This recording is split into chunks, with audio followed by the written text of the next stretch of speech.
शिर्के हमारे संवाददाता हमारे साथ बने हुए थे, जो कि लगातार हमें ये बता रहे थे कि स्थिति किस तरीके से और उलझती जा रही है। और चाहे हम बात करें महाराष्ट्र में कि कौन कौन सी पार्टियां एक साथ हैं, तो अभी कोई भी पार्टी एक साथ नजर नहीं आ रही। चाहे हम कांग्रेस एनसीपी गठबंधन की बात करें, इन पर भी अभी सवालिया निशान लगे हुए हैं, कितनी सीट पर कौन सी पार्टी चुनाव लड़ेगी। या फिर हम बीजेपी शिवसेना की बात करें, महाराष्ट्र को लेकर दिल्ली और मुंबई में बैठकों का दौर भी इस बीच जारी है। मुंबई में बीजेपी की बैठक हो रही है, तो दिल्ली में 10 जनपद पर कांग्रेस की बैठक जारी है।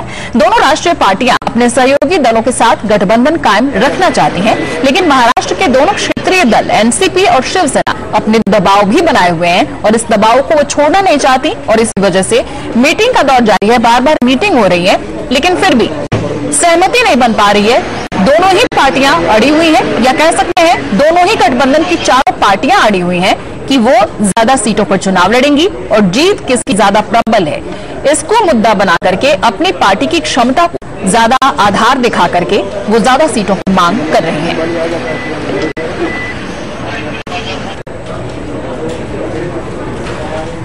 सीटों के बंटवारे को लेकर एनसीपी और कांग्रेस के बीच सहमति नहीं बन पा रही है। 25 अगस्त के बाद से दोनों राजनीतिक पार्टियों के बीच सीधे तौर पर बात नहीं हुई है और डेडलॉक कायम है।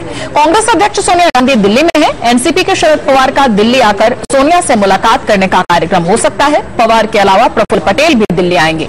उधर एनसीपी नेता और शरद पवार के भतीजे अजीत पवार ने यह कहकर एक नए विवाद को जन्म दे दिया कि महाराष्ट्र में एनसीपी को अलग हो जाना चाहिए।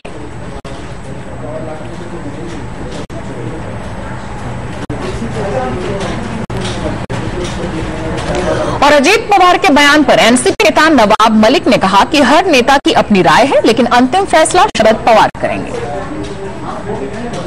लेकिन पवार साहब अंतिम निर्णय लेंगे। पवार साहब चाहते हैं 15 साल सरकार हमने महाराष्ट्र में चलाई, 10 साल केंद्र की सरकार में कांग्रेस के साथ रहे, तो साथ में चुनाव लड़ने का पवार साहब का ये मत है और पार्टी ने सभी अधिकार पवार साहब को दिया है, वे ही इस पर अंतिम फैसला लेंगे।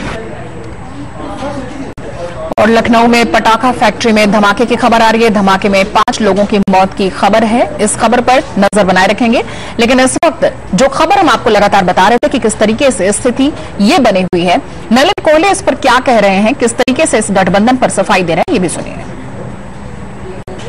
अजीत पवार जी को केवल एक चीज पर आत्मचिंतन करना चाहिए कि 15 साल में जिस प्रकार का शासन कांग्रेस एनसीपी ने महाराष्ट्र के लोगों को दिया, तो वहां की जनता ने लोकसभा चुनाव में इतने जोर से उनको क्यों नकारा?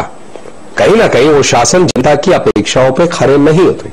इससे ज्यादा कुछ आत्मचिंतन करने की आवश्यकता नहीं है, बाकी सब जनता तय करती है। और इस वक्त एक बड़ी खबर आ रही है लखनऊ से। लखनऊ में पटाखा फैक्ट्री में धमाके की खबर है और इस धमाके में 5 लोगों की मौत हो गई है। 15 लोग इसमें गंभीर